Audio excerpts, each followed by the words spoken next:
A True Story by Helen Lester. Okay, and what else did Helen Lester write? What else did she write? She wrote tacky books. Yes, she wrote the tacky books. And she also wrote the Listen Buddy and the Hearty Feelings. Right, right. All right. So this is Author, A True Story. And I'm going to read you the blurb here on the inside cover. It says, a long time ago, there lived a 3-year-old author. Me. I was the best grocery list writer in the world and a huge help to my mother.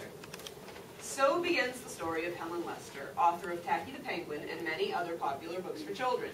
By sharing her struggles as a child and later as a successful author, she demonstrates that hurdles are all part of the process. She even gives writing tips, such as keeping a fizzle box. Helen Lester uses her unique ability to laugh at her mistakes and has created both a guide for young writers and an amusing personal story of the disappointments and triumphs of a writer's life. So what genre do you think this book is? Raise your hand when you have an idea of what genre this book is.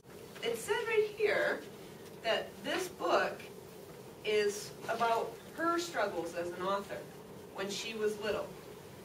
What kind of book is it when a person writes about themselves?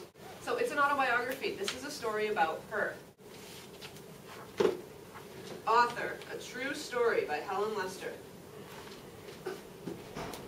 For Robin, my husband and best friend. A long time ago, there lived a 3-year-old author. Me. I was the best grocery list writer in the world, and a huge help to my mother. When I wrote a word, I knew exactly what it said.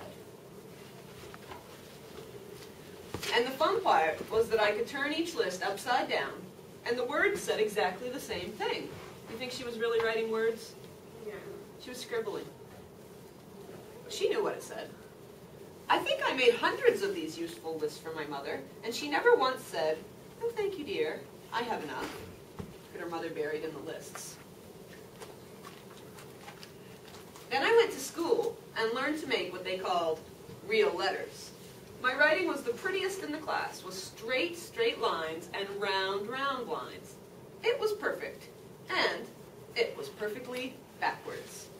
If you look very closely, you can see that her letters are formed backwards compared to how they're supposed to be formed.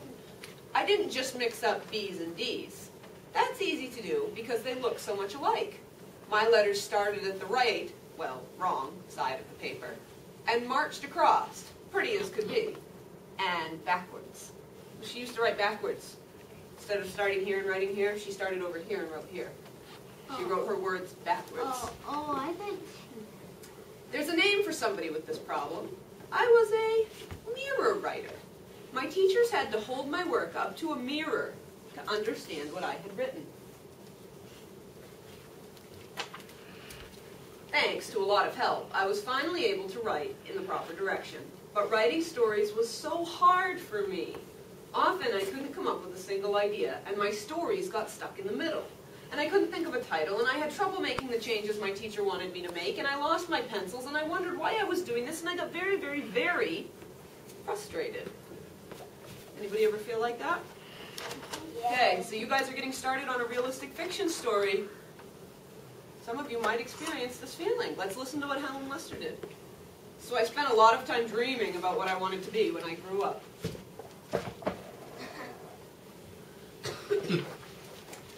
Since no one from the circus came looking for me, I became a teacher. Since no one from the circus came looking for me, I became a teacher. I learned that teachers do not live in schools, eating only crackers and milk, and sleeping under their desks. I also learned that teaching was fun, and that my children have fantastic imaginations. So my favorite subject to teach was writing. One day, a friend said, "You should write a children's book." And I thought, I spent 10 years in 2nd grade, so I know a child from a chicken. Maybe I should. Holy, 10 years in 2nd grade. I went right home and I wrote a book. It was the best book I had ever written. Of course, it was the only book I had ever written.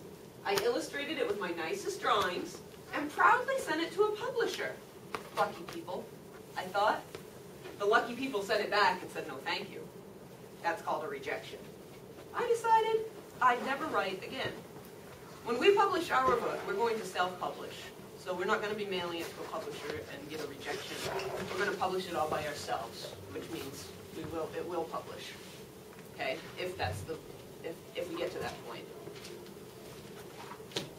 Until the next day, when I felt better. So she said she'd never write again, and then she decided, yeah, I guess I will. I wrote a second book and sent it to a different publisher. The second publisher sent the book back. No, thank you. I decided I'd never write again. Until the next day, when I felt better, I wrote another book. And another. And another. And another. Practice must have helped each story get a little better. For on my 7th try, no book came back. Just a yes, please. That's called an acceptance. I was beside myself with joy and excitement. I was the first author I had ever met. She's like, wow, dude. I drew the pictures for my first book. And I did the pictures for this book. But usually I work with an illustrator who has been to art school and who can draw bicycles and refrigerators and pigs. This talented person draws what I would if I could. My pig. Let's start drawing. My illustrator's pig. See the difference? We will be doing our own drawings for our book. We're not going to hire an illustrator. Aww. Because you guys have the best drawings ever. Come on.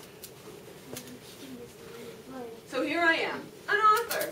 And every time I sit down to write, perfect words line up in perfect order, and whoop, a perfect book pops out of the computer.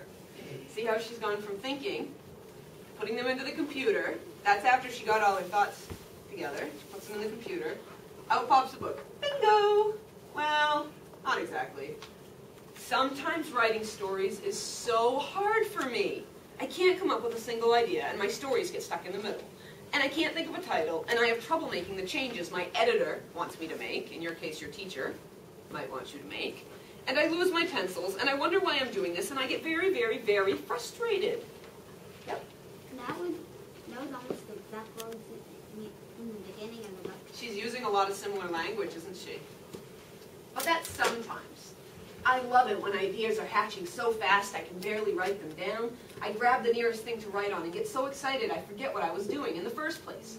The ideas that come in the middle of the night are hard to read the next day.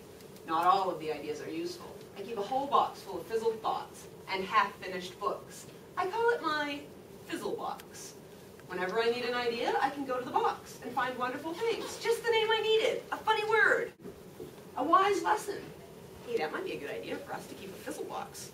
Like our good ideas, your good ideas, you could each have one, or maybe a fizzle envelope, fizzle folder, even, where you can put the stuff, so when you want something to write about, you just go into it.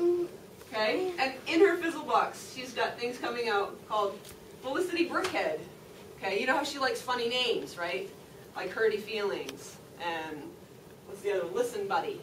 She's got interesting names, so here she's got Felicity Brickhead in her fizzle box, and she's got Wubble Futzer, and Never Comb Your Feathers Backwards. So she's got some phrases and words in her fizzle box that she might want to use in her writing.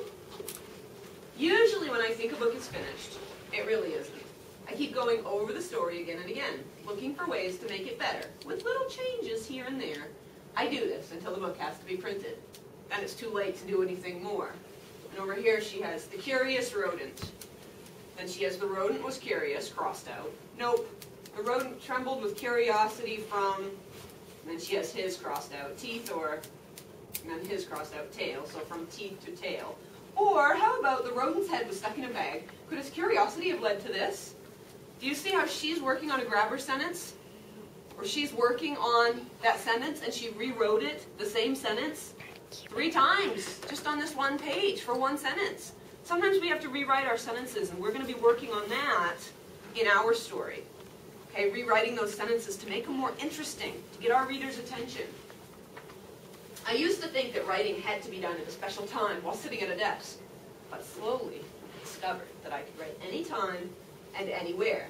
I especially like to write when I'm bored, because then I'm not anymore.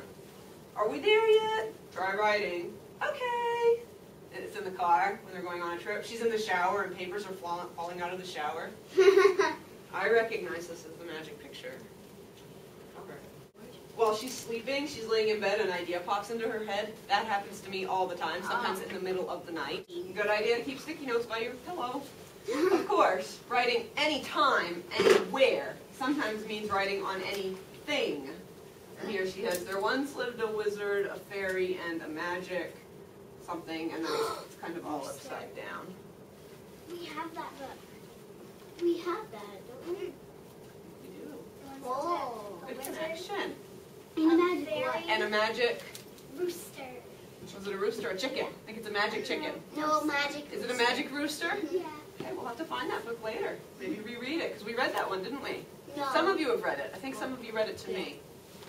Okay, authors are lucky, for they get to meet hundreds of children through letters, school and library visits, and at autographing sessions.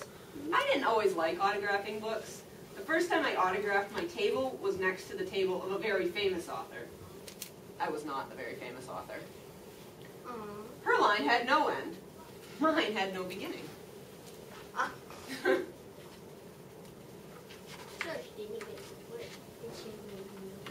I'm glad I didn't join the circus. Even though writing is sometimes hard work, it's what I love to do. I never dreamed I'd become an author.